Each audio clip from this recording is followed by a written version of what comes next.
नमस्कार, मैं हूं कुमार प्रबोध और बहुत स्वागत है आपका हमारे खास कार्यक्रम आमने सामने में। अपने इस कार्यक्रम में अमूमन हम बिहार की सियासी हस्तियों से आपको रूबरू कराते रहे हैं, लेकिन आज कुछ मुद्दा अलग है, लिहाजा मेहमान भी अलग हैं। मुद्दा है आम लोगों का, मुद्दा है हमारा आपका।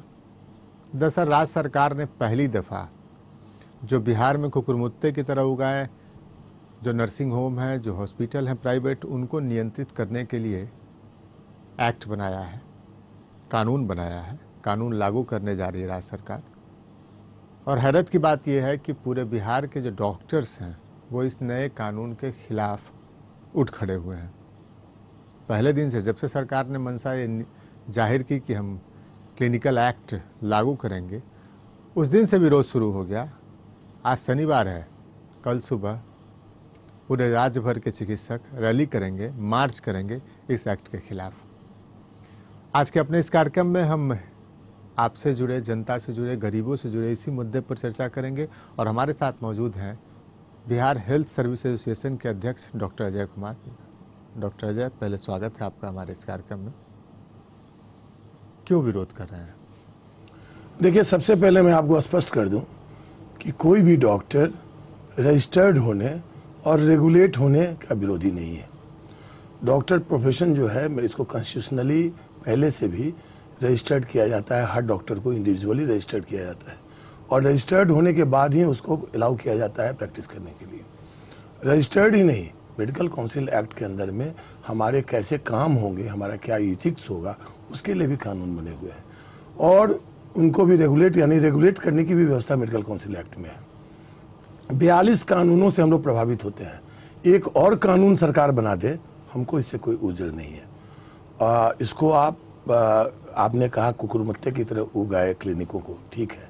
हम भी अगर ये कानून वास्तव में स्वास्थ्य सेवा को बढ़ाने के उद्देश्य से, इसको अच्छा बनाने के उद्देश्य से लगाया तो हम इसका समर्थन करेंगे। तो किस उद्देश्य से है ये? वास्तव में देखिए, ये सरकार जो है, ये सरकार ने इसके अभिप्राय को नहीं समझा, इस कानून को, इसको बनाने के वक्त में, और इसने डॉक्टरों की सलाह ही नहीं ली है। आप अभिप्राय नहीं समझे कि सरकार अभिप्राय? नहीं, सरकार ने इसको इस ढंग से बना दिया है कि जो अच्छे डॉक्टर हैं, जो कम फीस लेते हैं, जो सरकार से भी जो उम्मीद हम लोग रखते हैं कि वो कभी, अगर कानूनन तो उसको अधिकार नहीं है, तय करती है, उससे भी कम फीस लेके काम करते हैं, वो बंद हो जाएंगे। कितने डॉक्टर ऐसे हैं? ऐसे मेजॉरिटी डॉक्टर्स हैं। मेजॉरिटी डॉक्टर नहीं, ये गलतफहमी है आप लोगों की। आप चाहते हैं कि आप पर डॉक्टरों पर कोई नियंत्रण ना हो? नहीं, क्यों नियंत्रण नहीं चाहेंगे? क्या आपको 2-3 बिंदु है? डॉक्टर अजय, आप पटना में रहते हैं, आप कभी बाईपास पे पटना के चले जाइए, और मैंने खुद एक दिन गिनती गिना था, ये मीठापुर से लेकर और 0 माइल जो है वहाँ तक 80 नर्सिंग होम, हॉस्पिटल वहाँ पर खुले हुए हैं, जहाँ बोर्ड ICU, ICCU तमाम चीज़ों का लगा हुआ है। क्या उनमें इलाज की सही व्यवस्था है? ये सारे के सारे जो आप बोल रहे हैं, उसमें से 99% जो अस्पताल हैं जिनको आप कुकुरमुत्ते की तरह कह रहे हैं, ये नाजायज़ हैं। ये किसी डॉक्टर के द्वारा नहीं चलाए जा रहे हैं। हालांकि कुछ डॉक्टर वहाँ पर, सारे अस्पतालों में, सारे निजी नर्सिंग होम में डॉक्टरों के बड़े बड़े बोर्ड लगे हैं। नहीं, मैं आपको बता और आप कह रहे हैं कि 99% फर्जी है। तो क्या ये 99% जहाँ पर फर्जीवाड़ा हो रहा है, उस फर्जीवाड़ा पर रोक नहीं लगना? नहीं, इसको रोकने के लिए सरकार के पास कानून है। आज के सिविल सर्जन को, आज स्वास्थ्य विभाग को अधिकार है कि इन फर्जीवाड़ों को रोके। नहीं, मैं एक सिंपल सवाल, आप हमको एक सवाल का जवाब, आपने खुद कहा कि 99% फर्जीवाड़ा हो रहा है, 99% फर्जी हो, इनमें सब में नहीं। हाँ, इनकी बात हम कर रहे हैं। आपके पटना में जो नर्सिंग होम होंगे, जो अच्छे अस्पताल हैं, वो उनको 100-125 होंगे, उसमें से 80 केवल हमने बताया बाईपास पर, उसमें से आप कह रहे 99% फर्जी नहीं। वो 100 में नहीं गिनती है। वो जो 100 अच्छे हैं, 100, 150, 200 जो भी पटना में अच्छे अस्पताल हैं या डॉक्टरों के अस्पताल हैं, उनसे इतर हैं ये लोग। मतलब तो मैं हमारा ये सवाल है कि क्या ये जो फर्जी, अगर एक भी फर्जी है, आप 99% की बात करते हैं, हम कह रहे हैं एक भी अगर फर्जी है, एक भी गड़बड़ है, एक भी मरीजों के लिए जानलेवा है, उस पर रोक नहीं लगना चाहिए? मैं आपसे एक सवाल पूछता हूँ, देश में एक सही डॉक्टर के अगेंस्ट में 100 फर्जी डॉक्टर काम कर रहे हैं और क्वैकड़ी के खिलाफ सरकार ने कानून भी बना रखा है। आप पटना शहर क्या, दिल्ली शहर में जाइए, कनाट प्लेस में जाइए, जो बड़े बड़े बोर्ड लगे हुए हैं उनकी डिग्रियों को पढ़िए। आपको लगेगा कि ये डिग्रियां हिंदुस्तान के सारी दुनिया में नहीं होती हैं। दूसरा क्यों नहीं सर? नो, मैं ये नहीं कह रहा हूँ, मैं कह रहा हूँ कि सरकार के पास कानून है और उस कानून के अंतर्गत फर्जीवाड़ा को रोक सकती थी। और मैं ये भी कह रहा हूँ कि नर्सिंग होम एक्ट, मैं दावे के साथ कह रहा हूँ कि आप जिस नर्सिंग होम एक्ट पर बहुत भरोसा डाले हुए हैं, दिल्ली में इससे भी कठिन कानून लागू है। दिल्ली में जो दिल्ली सरकार, और वो कानून जो है उसके बावजूद दिल्ली में डॉक्टर अजय, आप यहाँ पर जो पटना के नर्सिंग होम, हम बाईपास की बात नहीं कर रहे, जहाँ केवल और केवल मरीजों का गला जान लिया जाता है, पैसा लूटा जाता है, हैवानियत का वो पैसा होता है। हम उस पर बहुत सारी बातें आ चुकी है। हम तो ये जानना चाहते हैं कि जो पटना में, हम बिहार के दूसरे हिस्सों की बात नहीं करते हैं, पटना में जो नर्सिंग होम चल रहे हैं, हम बाईपास के बाहर की बात भी नहीं करते, हम अंदर की बात करते हैं, क्या एक भी नर्सिंग होम ऐसा है जो आधुनिक मानकों पर खरा उतर सके? देखिए, ये तो एक रिलेटिव चीज़ है। एक आईसीयू के लिए जो प्रोटोकॉल होता है, क्या उस प्रोटोकॉल को पूरा किया जाता है? देखिए, मैं आपको बता दूं कि आईसीयू का जो आज जो सबसे मोस्ट अपडेट जो प्रोटोकॉल है, उसको पालन करने में तो मैं दिल्ली के भी बहुत से जो हम अपडेट की नहीं बात, हम ट्रेडिशनल प्रोटोकॉल। देखिए, इसमें कोई शक नहीं कि आईसीयू जो है दुनिया में बहुत पुराना कंसेप्ट था, हिंदुस्तान में भी लेट आया और पटना में तो बहुत ही लेट ये कंसेप्ट आया। और इसका दुरुपयोग आपने आईसीयू नहीं, क्रिटिकल केयर, आईसीसीयू को आपने यहाँ पर खोल रखा। मैं आपको बता रहा हूँ कि इसका फायदा कुछ लोग जरूर ले रहे हैं, नाजायज फायदा, लेकिन आईसीयू अभी भी, आईसीसीयू यहाँ डेवलपिंग फेज में है। लोग जो है, हो सकता है कि अधिकांश जो आपके आईसीसीयू हैं, जो जहाँ पर अच्छा काम भी हो रहा है, फिर भी कहीं ना कहीं उनमें डिफिशियंसी हो सकती है। हम आपसे जानना चाहेंगे कि आप क्या कोई आप ऐसा डॉक्टर, आपको पटना में कोई ऐसा आदमी बता सकते हैं जो ये बताए कि 5 ऐसे नर्सिंग होम जिनमें आईसीसीयू या सही तरीके से काम कर रहा हो? निश्चित तौर से यह सवाल केवल आपका नहीं है, मैं एक डॉक्टर के साथ साथ एक आदमी भी हूँ, और मैं कभी कभी सोचता हूँ कि अगर मेरे साथ कभी ये घटना घटे कि मैं इमरजेंसी ट्रीटमेंट में हूँ, तो मैं अपने बच्चों को बताऊँ कि किस अस्पताल में ले जाऊँगा, और इसका हम लोग असेसमेंट करते हैं, और हम लोग एक रिलेटिव टर्म में कहते हैं अपने बच्चों को। मैं नाम नहीं लूँगा क्योंकि मैं किसी का प्रोपेगेंडा नहीं करना चाहता हूँ। अभी बिहार में डेवलपिंग है, लेकिन कुछ अस्पताल ऐसे आए हैं। आप अपने बच्चों को कहते हैं कि एक ही एक अस्पताल है, वहाँ ले जाना? नहीं, एक नहीं, मैंने बाकी और अगर वो न मिले, अगर वहाँ सुविधा नहीं हो, जगह नहीं मिले, तो वहाँ ले जाना। हम अपने जो स्थिति है, ये डॉक्टर हैं, ये कहते हैं कि बच्चों को बता के रखते हैं कि जब कोई इमरजेंसी केस आए तो यही 2-3 अस्पतालों में ले जाना। और पटना में जो 200-300 अस्पताल है वो कहाँ है, किस हालत में, आप समझ सकते हैं। इनसे बातचीत जारी रखेंगे, हम इनसे बातचीत जारी रखेंगे, लेकिन फिलहाल ब्रेक का समय हो चला। छोटे से ब्रेक के बाद हम तुरंत हाजिर होते हैं, कहीं जाइएगा मत।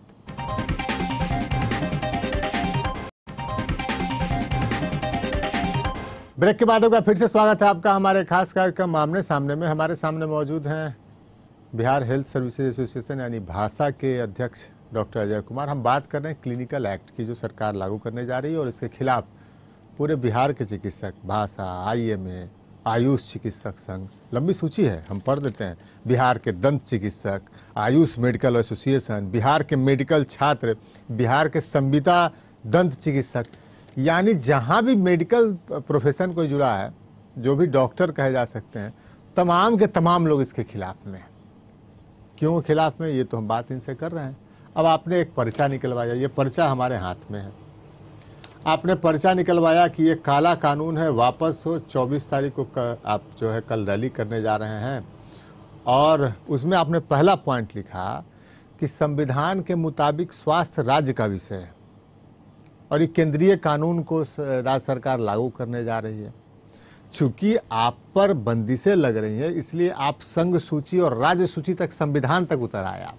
नहीं, ये कानून के शुरुआत में ही लिखा हुआ है, राज्य का विषय है। और ये कानून जो केंद्र का है, उसमें लिखा हुआ है कि जिन सरकार के पास अपना कानून बना लिया है, उनको इसको अपनाने की जरूरत नहीं थी। हमारे यहाँ 2007 में लागू हो गया था। दर्जनों ऐसे मामले हैं जिसमें राज्य सरकार केंद्र के मसौदे को स्वीकार करती है। दर्जनों ऐसे मामले कहें तो हम आपको बता सकते हैं। ठीक है, लेकिन अभी जैसे बिहार में जो अभी मौजूदा नया कानून न लागू हो, तो जो लैंड एक्विजिशन का कानून है, जो केंद्र का पहले का मसौदा था, उस पर राज्य सरकार काम करती है। तो ऐसे दर्जनों मामले हैं, संवेदनशील मामले इसमें, तो आपके लिए अगर ऐसा हो रहा है तो आप संघ सूची और राज्य सूची आपको याद आ गया? नहीं, इसमें आपको समझना पड़ेगा कि राज्य की सूची में स्वास्थ्य को क्यों रखा गया। हर राज्य की अपनी परिस्थिति होती है। मान लीजिए बिहार में 3700 की आबादी पर एक डॉक्टर है, 10,000 की आबादी पर एक नर्स है, 15,000 की आबादी पर एक टेक्निकल पैरामेडिकल है। और ऐसी स्थिति में जब राज्य सरकार के सरकारी अस्पतालों में जब ज़्यादा वेतन दे करके वो लोग को नहीं मिल रहा है इनमें, और हमारे राज्य के जितने भी क्लिनिक्स हैं वो अभी चला रहे हैं अपने से ट्रेंड पैरामेडिकल और नर्सेज के बल पर। अगर आप क्या चाहते हैं कि अगर यहाँ ना हो नर्स तो यहाँ पर कोई डॉक्टर काम ही ना करे।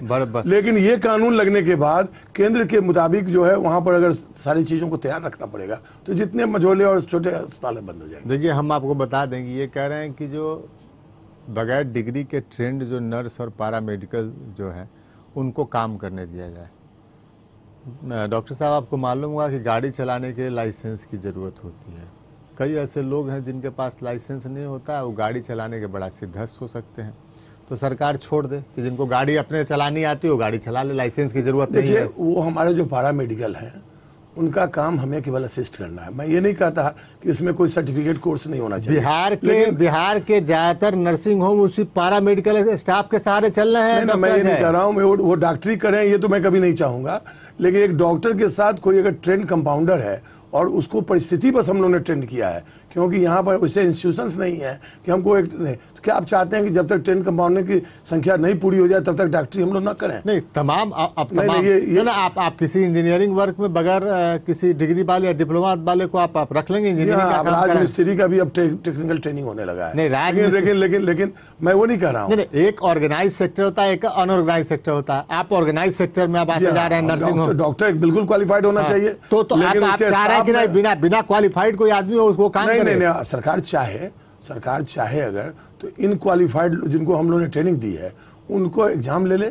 बहुत जगह प्रपोजल आया था जब IMA ने प्रपोज किया था कि 6 महीना के ट्रेनिंग दे करके इनको ऑफिशियली इनको सर्टिफिकेट दे दीजिए। आप राज्य सरकार को ये प्रपोजल दे सकते थे। नहीं, ये प्रपोजल राज्य सरकार मानने की स्थिति में क्या है? आपको मैं बता दूं कि 2007 में जो कानून बना था उसमें ये प्रोवाइड किया गया था कि अगले 2 साल तक वही लोग काम करते रहेंगे जो काम कर रहे हैं, और 2 साल के अंदर में राज्य सरकार इनके ट्रेनिंग की व्यवस्था करेगी। आपने ये कहा, आपने ये नया जो हमारा जो क्लिनिकल एक्ट है वो कहता है कि अगर दुर्घटना होती है तो पास के नर्सिंग होम में मरीज को ले जाया जाएगा, जो दुर्घटनाग्रस्त व्यक्ति है उसको ले जाएगा, और अस्पताल की जिम्मेवारी होगी उसका इलाज करना।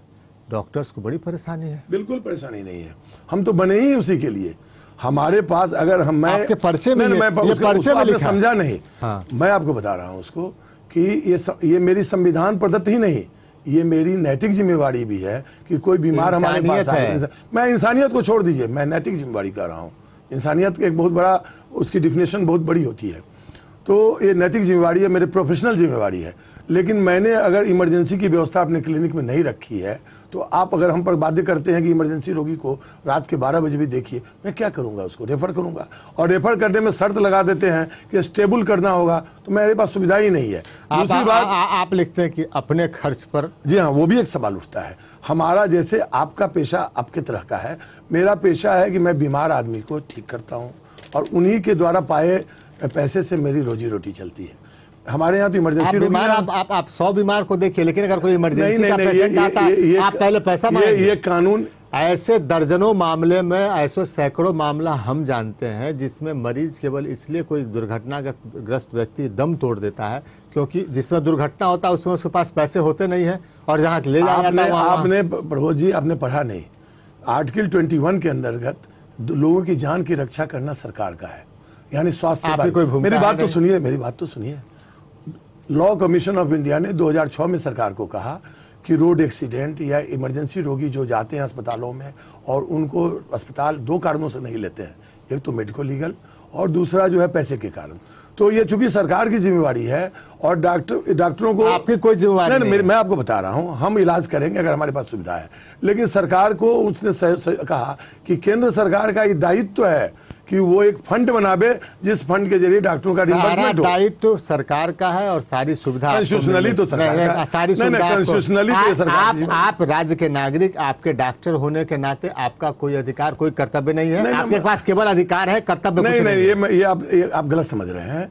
ये हमारे रोगी जो आएंगे, आप समझा दीजिए ना कि यार कोई दुर्घटनाग्रस्त व्यक्ति जिंदगी मौत से जूझता है, मेरे यहाँ इमरजेंसी अस्पताल है और दिन भर में 10 नहीं 20 रोगी आएंगे और इस कानून के बाद सारे के सारे कहेंगे कि आप मेरा इलाज कीजिए, पैसा नहीं देंगे, तो फिर अस्पताल वो चलेगा? वो तो सोने की मुर्गी से को पालन करने के बजाय उसको जान मार देना है, अंडा लेने के बजाय। मतलब तो आप जो है ना, आप अस्पताल को जिंदा रखने के लिए भी तो कोशिश कीजिएगा। चलिए, हम डॉक्टर अजय से और भी बात करेंगे, लेकिन फिलहाल ब्रेक का समय चला। छोटे से ब्रेक के बाद हम तुरंत हाजिर होते हैं, कहीं जाइएगा मत।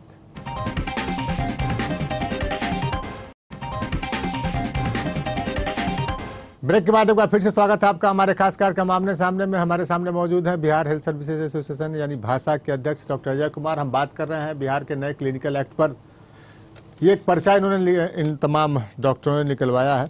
IMA भासा और तमाम जो दूसरे डॉक्टर हैं, दंत चिकित्सक, आयुष चिकित्सक, मेडिकल छात्र, सब लोग रैली कल करने जा रहे हैं। मसला यही है हमारे आज इस कार्यक्रम का। आपने लिखा कि देश में सबको व्यवसाय करने का हक है और व्यवसाय का दर भी, अपनी सेवा का व्यवसाय का दर भी तय करने का हक है। लिहाजा डॉक्टर्स जो हैं वो चाहे जितना भी पैसा ले वो जायज़ है। सरकार क्लिनिकल एक्ट में ये इसका प्रावधान करने जा रही है कि डॉक्टरों की फीस तय होगी, उनकी सेवा का दर तय होगा। डॉक्टर साहब इसको नहीं मानेंगे, बड़ी आपत्ति है। आप बिल्कुल आपत्ति है। प्रबोध जी, आप प्राइवेट सेक्टर में काम करते हैं, आपका मालिक आपको कितना पैसा देगा वो तय करता है।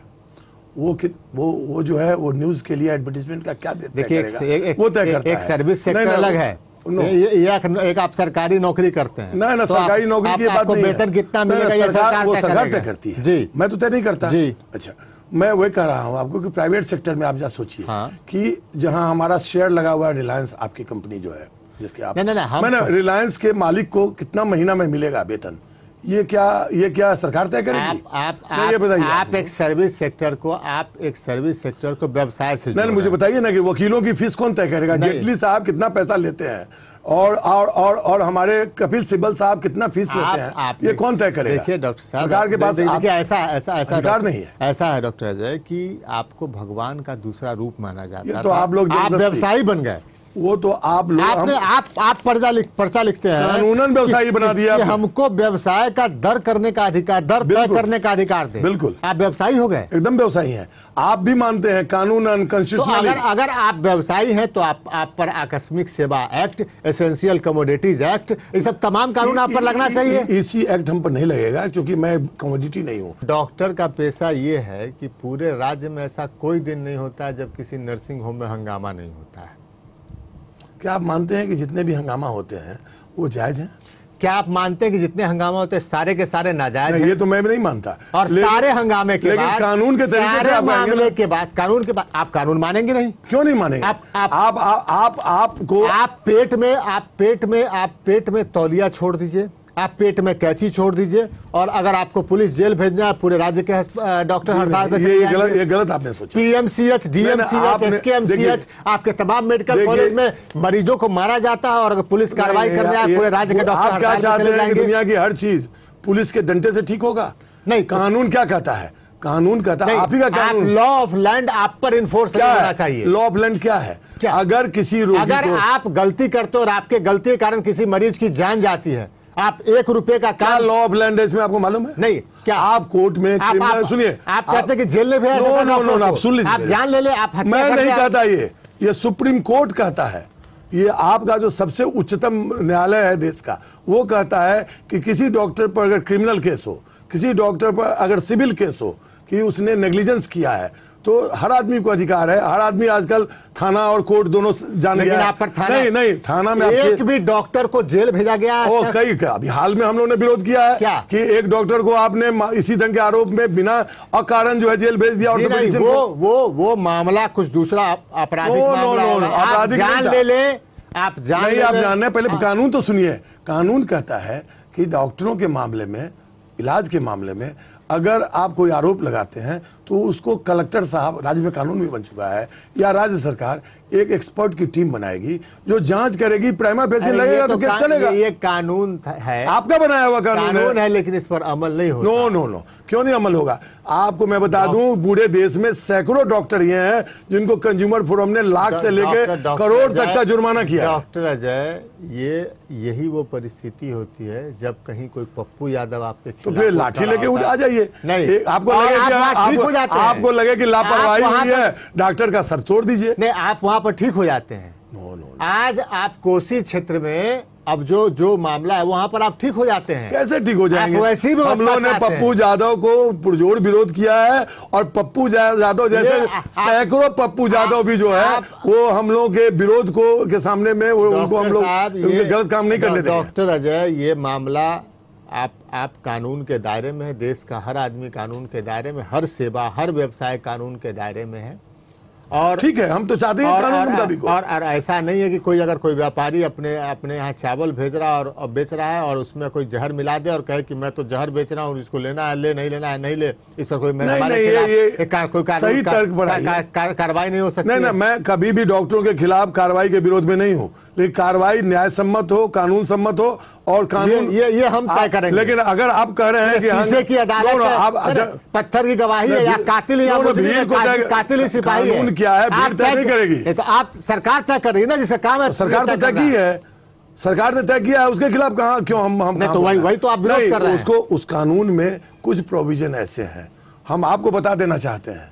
क्या आप चाहते हैं कि कल से 90% अस्पताल बंद हो जाएं और कॉर्पोरेट केवल बचे, गरीबों के जेब में जो अभी सस्ता इलाज का जो हम लोग कुछ सुविधा दिए हुए थे वो बंद हो जाए, और आपके पास कोई उपाय नहीं बचे कि आप जो है कॉर्पोरेट के छोड़ के कहीं नहीं जा पाए? तर्क आपका केवल इसलिए क्योंकि आप पर कोई कार्रवाई नहीं। नहीं, हम लोग लाठी लेकर के नहीं उतरे हुए हैं, हम लोग गांधी जी के तरीके के मुताबिक सहयोग कर रहे हैं। डॉक्टर अजय, उस दिन का खौफ खाइए जब जनता जो अभी धीरे धीरे आपके खिलाफ उठ रही है, अगर मास लेवल पर कभी उठ गई, जिससे जैसे आप रैली कर रहे हैं वैसे अगर पब्लिक रोड पर निकल रहा है, उस दिन का खौफ खाइए। आपको मैं इतिहास की एक कहानी बताता हूँ। हम्मुराबी साहब बेबीलोन के राजा थे कभी 4000 वर्ष पहले। उन्होंने एक मुरीद की थी कि जो डॉक्टर के यहाँ रोगी मर जाएगा उसको भी जान से मार दिया जाएगा, और उसके बाद उस पूरे इलाके से, पूरे राज्य से डॉक्टर दूसरे राज्य में चले गए, और उसके बाद जब नया जनरेशन पैदा हुआ तो ये हाहाकार मच गया। कब तक आप इसका डर दिखाइएगा? नहीं, ये नहीं कर रहे हैं आप उसी परिस्थिति को लाना चाह रहे हैं। नहीं, आपने कहा कि सारे लोग डॉक्टरों के खिलाफ हो जाएंगे, क्या होगा? कोई नहीं, मेरा बच्चा डॉक्टर नहीं बनेगा, और अगर डॉक्टर बना भी तो मेरे पास ऑप्शन है कि मैं सब्जी बेचूंगा, इससे वो मैं छोड़ दूंगा डॉक्टर। बड़ा कानून है ना, वहां पर इससे ज्यादा डॉक्टर है। इस पेशे को बचाना है, सुप्रीम कोर्ट ने कहा, और आपको भी बचाना चाहिए। डॉक्टर अजय, बहुत बहुत धन्यवाद, आप हमारे कार्यक्रम में आए। तो ये डॉक्टर अजय थे हमारे कार्यक्रम आमने सामने में। हमने बात की बिहार एक क्लिनिकल एक्ट पर। हमने आपको बताया कि डॉक्टर का पक्ष क्या है, जो एक्ट है उसमें प्रावधान क्या है, जनता के नज़रिए से हमने इनसे बात की। फिलहाल हमारा कार्यक्रम यही समाप्त होता है। अगले सप्ताह फिर से मिलेंगे किसी नए मेहमान के साथ। तब तक के लिए हमें दीजिए इजाज़त। नमस्कार।